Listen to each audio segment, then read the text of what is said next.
Hello, welcome to my channel. It's good to have you here. Let's jump right in. So today I'm going to be talking about what we can do with getting length retention.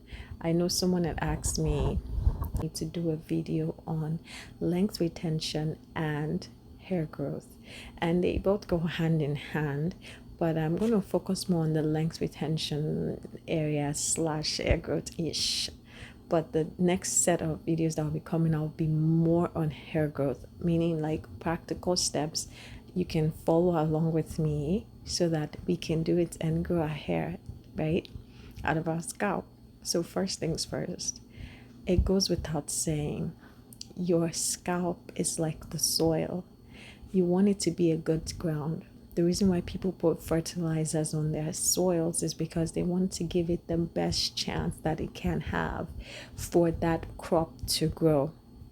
And the same goes for our hair.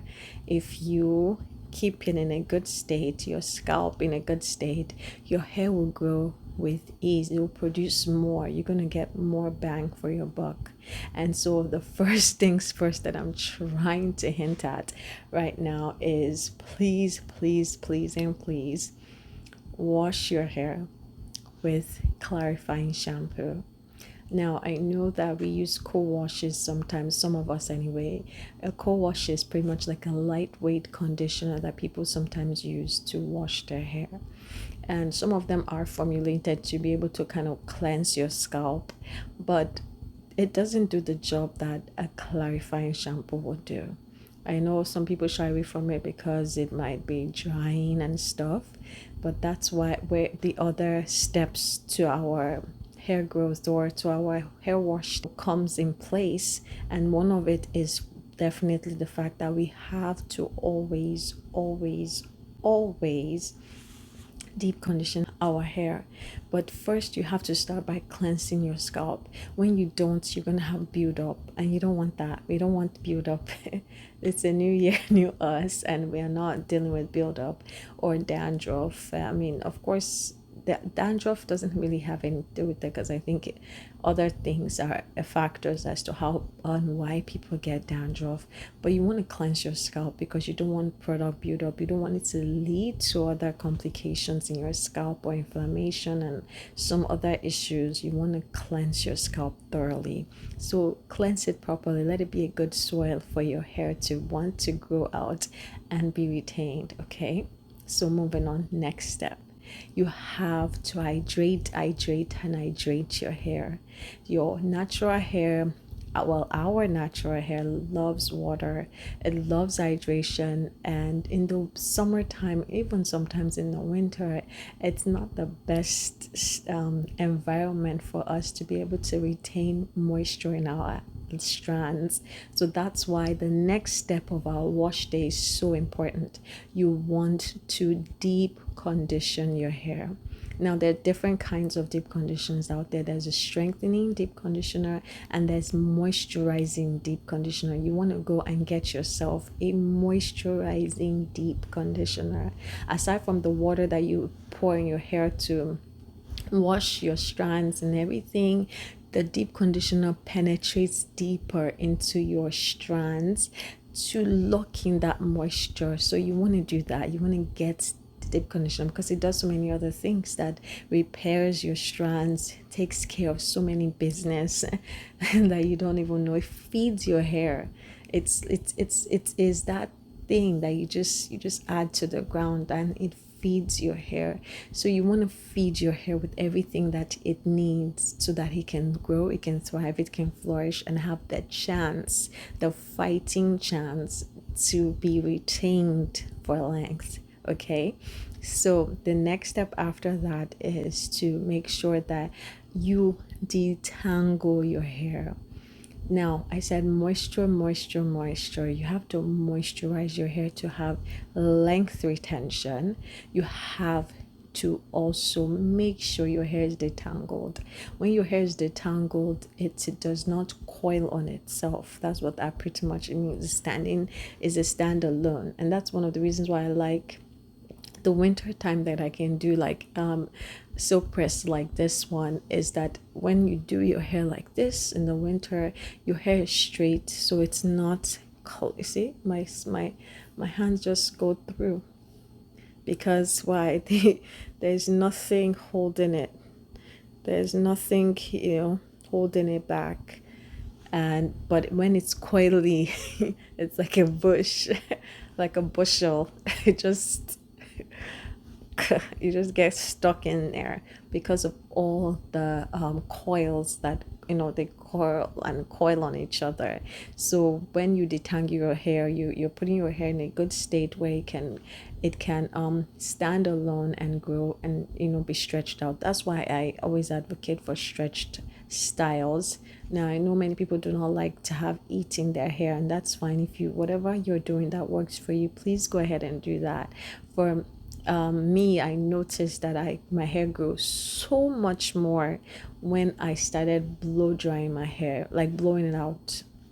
So when I would blow it out and it would be a bit long, like stretched, then I would put it in twist and leave it for some like a week or two, and then I do it again, And of course, I was using protective heat protectant during my blowouts process, and then it never had any issue with it. I just got a regular random one, I think it was Tresemme, that I got from Walmart, the heat protectant, and it worked beautifully. And even lately I started using the Briogeo heat protectant cream, and that works well too for me. And I just blow up my hair, and yeah, and it's fine. So when I'm able to do this, and I notice that my hair is growing because it's not tangling on each other. When we have tangles, we have breakages. That's more the state that is more prone to breakage. So we want to avoid that kind of process or space, right? We want to avoid that so that we can absolutely be able to enjoy our length, right? So that is another thing that you have to do, or you should consider. You don't have to do it, but you should consider doing it to protect your hair and retain length. Okay. And then of course, one of the other things that you have to do or you should do is protective styles like cornrows, braids. I'm not really like the biggest fan of like tiny braids. I would advise box braids, a good medium size box braids. It won't cause too much attention to your scalp or cause breakage. So those are styles you want to consider doing, and washing your hair often. I promise. I don't know if it's like magic. Every time you wash your hair every week, you just notice your hair growing faster and better because you're giving your hair a good state to be in a good space to deep condition your hair. You want to be able to do all the things that you think you should be doing. And once you're washing your hair in a it's completely clean of every gunk, and it's completely enjoying all the moisture from the deep conditioner and from your oils and leave-in conditioner, and then you're putting a protective style. It's just a perfect recipe, or the right kind of recipe for you to be able to see your hair grow, thrive, and retain length. And of course, last but not the least, you have to please, you have to trim your hands. Please trim your ends. Trim your ends. Imagine this is your one long strand, but at the very tip, at the very bottom, then it has like something opening up like that. And if you keep letting it open up, it's going to open and split so long that each strand is teeny tiny already. So if you let it to keep splitting, what's going to happen? It's going to just start to fall off, and you're not going to see results. So you don't want that. You want to trim your hair. I trim my hair, I think, twice a year, and that's worked for me. It could be 3 times a year for you. It could be once a year for you, depending on how your hair is. Please trim your hair and protect your hair when you go to bed. Put on a satin scarf, silk scarf. Sorry if you have like silk pillowcases and stuff. I'm not really a fan of that because I just don't like them. But you might use that, and yeah. and it would help you protect your hair. The most important thing is that you want to set your hair up for success even while you're sleeping. Like, think about it that way. I know many people feel like, oh, you're glorifying your hair. There's no reason to do that when we should be glorifying Jesus, and Jesus is my savior, my Lord and my savior. I mean, clearly.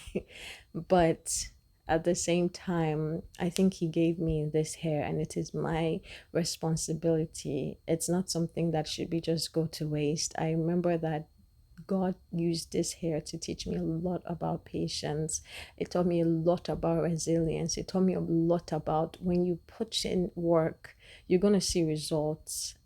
And that's how it translates into other areas of your life. If you cannot take care of the small things on your body, on your person, how are you going to take care of something else as well as you should? So consider your hair as a project that the Lord has given you to grow resilience, to grow faith, to grow patience, and to love yourself. So, yes, this is what I have for now. I know there might be other things that I might have missed out on. Please put that in the comment section below, whatever else you think I should have mentioned that I didn't mention that would help somebody else, okay? Thank you so much for your time. Thank you so much for tuning in and watching. And like always, I'll see you in the next one. Please don't forget to like, share, and subscribe.